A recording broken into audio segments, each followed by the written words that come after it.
Welcome to the League of Legends Champion Spotlight, featuring Cho'Gath, the Terror of the Void. Cho'Gath is a tanky fighter-mage hybrid. He excels at withstanding damage, crowd-controlling groups of enemies, and dealing very significant burst damage to single targets. Cho'Gath's passive is Carnivore. Every time Cho'Gath kills a minion, monster, or champion, he regains a small amount of health and mana. After a brief delay, Rupture damages, knocks up, and slows all enemies in an area. This ability can be cast in the Fog of War to hit enemies you can't see. I take Rupture at level 1 and max it by level 13. Feral Scream damages and silences all enemies in a cone.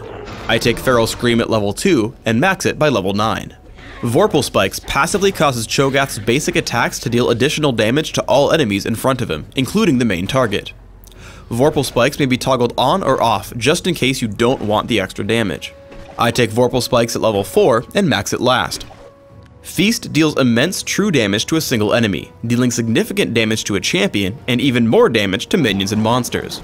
If Cho'Gath kills the enemy with Feast, he grows larger and gains a Feast stack that increases his maximum health. Feast can only stack a few times, but stacks last until death, upon which he loses half his stacks. Cho'Gath excels at soloing the top lane, using teleport to get him back into lane or into teamfights. However, lacking Ghost or Flash can make you gankable without smart play. Udyr comes to gank from the river, so I head to the brush, attempting to juke. By baiting Udyr into the brush as well, I land a blind Rupture and immediately turn to run away. While Teemo's Exhaust slows me, Boots of Speed and Movement Speed quintessences allow me to outrun Udyr. As he retreats, I turn to fight Teemo, landing Feral Scream, Exhaust, and a basic attack. Again, I retreat and recall back to base. However, I notice that Malzahar is coming to gank, so I immediately teleport back to the lane and push the minions to his turret. Teleport also allows you to help teammates across the map. Here I see Poppy and Udyr try to gank Ashe and Soraka, so I teleport onto a nearby minion. As a result, Udyr and Poppy immediately flee, but Exhaust allows me to easily land Rupture, chasing Udyr to his turret. Unfortunately, I'm unable to deal quite enough damage and he survives my feast with 45 health remaining. However, by pushing these champions back to their base, we're able to kill the dragon with ease. In a team fight in mid lane, I try to focus high priority squishy targets. I exhaust Teemo and push forward, taking on Ryze with Feral Scream and Feast. As he runs with Quicksilver Sash, I continue chasing, as my significant movement speed through Force of Nature, Runes, and Masteries allow me to chase down Ryze, taking him down with basic attacks, Vorpal Spikes, and another Feral Scream. I want to ignore tanks like Leona, but once I see Udyr and Teemo are retreating, I turn, landing Rupture in the Fog of War. I see she's heading to the wall in order to flash away, but Feral Scream buys enough time for Soraka and Malzahar to land their own silences and take her down once she flashes over the wall. Remember that you are your team's tank. Here in the mid lane, I lead in to absorb both of Leona's initiating moves. As a result, no one is able to stop us from destroying Ryze with Feast on top of my team's damage output. Once Udyr comes out from my exhaust, I prioritize him as the most disruptive target on the enemy team, tagging him with Rupture and Feral Scream. Unable to hurt my allies, he tries to run away, but I lead in with Rupture, preventing his escape and taking a win in the fight. The worst habit you can have as Cho'Gath is chasing a target for too long. We open up a fight in the jungle, dropping Udyr to half health and killing Teemo. I tag Udyr with Feast and cause him to run. However, instead of heading back to disrupt Ryze and Leona, I chase Udyr, who gets away. As a result, most of my team dies before I can make it back to the fight. Sometimes you need to play more defensively, protecting your team instead of assassinating enemies. I lead Poppy with Rupture, but Ashe stops her with Enchanted Crystal Arrow. I stay on Udyr, as he will deal tons of damage to our Ashe with his Trinity Force. Feast sets up Ashe for a free kill, and I look around, seeing Leona extremely low on health.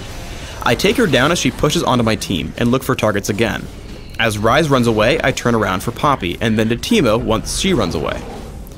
Once the enemy team all gets extremely low, I can take on the role of carry. I look to force as many opponents as possible back to their base so that we can take down the inhibitor.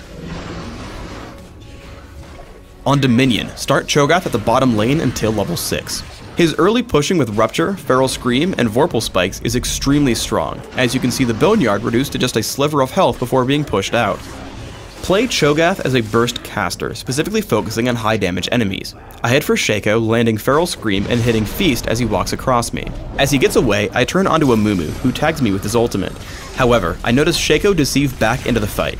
I sense him going for our Lux, so I walk up to her directly on top of Shaco as he exits stealth. As a result, we take him down with Feral Scream, and Lux survives.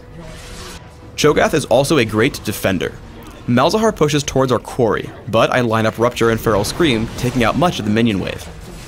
Once the minions are cleared, I head in toward Malzahar, forcing him to completely give up on the point as I head back up to support the rest of my team.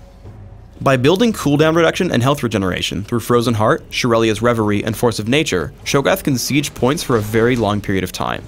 I push in on the windmill with my team, harassing Vayne before diving for the kill with the active on Shirelia's Reverie plus Feast. Then I'm able to tag Fizz with Feral Scream, keeping him from escaping as Shyvana and I take him down. After taking the point, we regroup to defend the windmill. Seeing Vayne get tagged, I run in just to damage her with Feast. The resulting damage lets Shaco deceive from across the screen to kill her with 2 Shiv poison.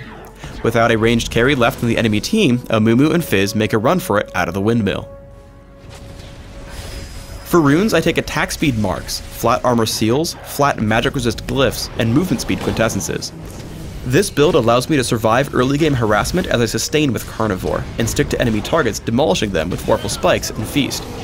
My masteries are 1, 22, 7, taking Exhaust and Teleport in Classic, or Exhaust and Ghost in Dominion. With this build, I have immense damage reduction and durability, as well as plenty of extra mana to support my significant cooldown reduction. In Classic, I open with Boots of Speed and 3 health potions. I rush for a Philosopher's Stone as soon as possible, and then start to adapt my build. If I'm afraid of magic damage, I'll add in Mercury Treads while grabbing a Negatron Cloak and Null Magic Mantle. If it's physical damage that worries me, Ninja Tabby and 2 Chain Vests will help. Your first priorities are damage mitigation and cooldown reduction, finishing Frozen Heart, Shirelia's Reverie, and Force of Nature. After, invest in damage output with Wit's End and Atma's Impaler. In Dominion, a similar build will be quite effective. Grab Philosopher's Stone and Boots of Speed early, and react to your opponents as needed. Take armor against physical attackers and magic resist against mages. Maxing your cooldown reduction with Frozen Heart, Shirelia's Reverie, and Masteries is a must, as spamming Feast will be extremely important here. Due to the fast pace of Dominion, you can't ensure maximum Feast stats, so give up on Atma's Impaler for Sunfire Cape or Odin's Veil. Thanks for tuning in to the Cho'Gath Champion Spotlight. Please subscribe to the Riot Games YouTube channel above, and don't forget to thumbs us up just below the video.